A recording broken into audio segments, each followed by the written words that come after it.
I came across this video. I don't have a name. It's at the top of the page. There's no name. That's for the next one. There's no name whatsoever. It doesn't go anywhere. So if I press it, it just stops the video. Has had quite a lot of people looking. Maybe if I looked at the comments, I might find the person. But there's no name there or anything. So we're just going to put this one on. And thank you to the person who made this video and who showed it. We know that Google is tracking us. We agree to it when we set up our phones. So we wanted to figure out what exactly Google is learning about us throughout the day. So here's what we're going to do. We have two identical phones. The only difference between these two phones is this one is in airplane mode. Both of the phones lack a SIM card, and they haven't been set up to access any Wi-Fi networks. So for all intents and purposes, these phones have no connection to a data network. We're going to keep them with us throughout the day. And while I travel around DC, we're going to figure out just what Google is finding out about me. Our first stop, Sim's convenience store, just outside our Fox bureau, for a quick coffee. From there, we took a walk to the Capitol and took a quick walk around the Senate office buildings, and then decided to hop in a car and head around town. Hello. We're going to the Children's Hospital, please. To run our test, we had to do more than walk the block, so we took a tour around our nation's capital. First, due north to the Children's National Medical Center Hospital, then west to St. Albans School and the National Cathedral. Our tour around town was a 14-mile journey that lasted more than an hour. The entire time, the phones had no access to the internet. Oh my goodness. Not a Wi-Fi connection and not any cellular data service. It almost seemed quaint to assume that Google wouldn't even be able to collect data on me. Let's head back to the bureau, my friend. Oh, that church is beautiful.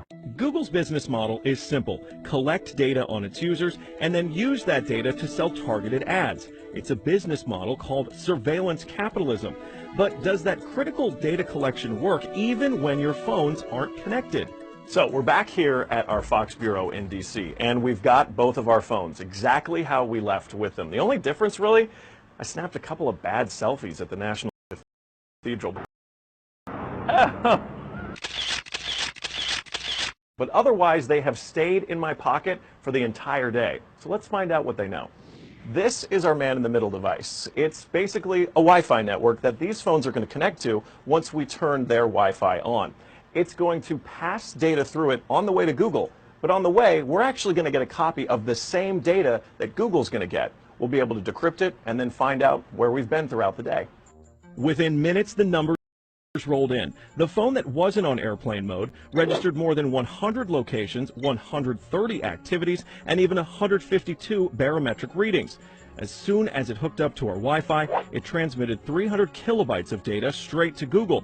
The phone even logged our exact locations, tracking us all around town, the Capitol, the hospital, the school, and the cathedral. Now you may notice what's missing here is the exact route that we took, but it got that data too. It knows when I got out of the car. The metadata has a time log down to the very second, tracking everything when they think that you're walking, riding, and yes, even getting out of the car. Okay, so you're thinking, this isn't a big deal. I'll just put my phone in airplane mode. Yeah, we thought of that too. This is the other phone that we had with us that no SIM card also remained in airplane mode the entire time. Let's see what kind of data it captured. The phone with airplane mode activated actually logged more locations and activities than the other phone, and it also transferred hundreds of kilobytes of data to Google as soon as it was activated. The only thing that's missing from this map is our stop at the Children's Hospital, but it still knows we were there. There it is. Exiting vehicle, 100% accuracy. Through complicated user agreements and free software, Google gets users to sign away their privacy for nothing. They're even following you in the places that most people would expect total privacy: government buildings, a children's hospital, a private school, a church. Every move you make, every step you take, Google is watching you.